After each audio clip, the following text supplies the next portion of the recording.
Ito ang katuroang tinanggap ko sa Panginoon at ibinibigay ko naman sa inyo. Noong gabing siya ipagkanulo, ang Panginoong Hesus ay dumampos ng tinapay.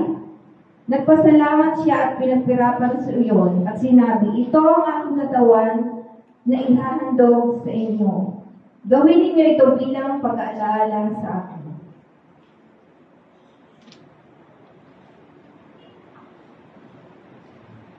Matapos maghapunan, dumambot din siya ng kopa at sinabi, ang kopang ito ang bagong tipan ng Diyos na pinagtibay ng aking dugo. Tuwing iinumin ninyo ito, gawin ninyo ito bilang pag-aalala sa akin.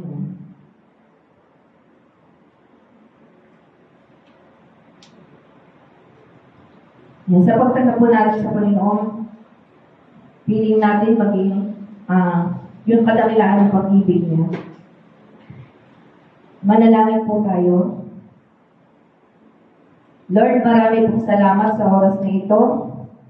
Sa pagtanggap po namin sa iyo, Panginoon, kami po ay may karuhihan sa aming puso't isipan, Lord. Alam namin, Panginoon, na ikaw lamang makakagawa na maging malinis ang aming puso't isipan, Lord.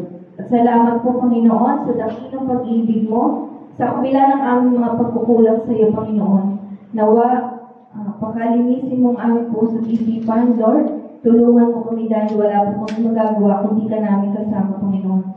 Salamat po muli. Ito po aming dalangin sa pangalan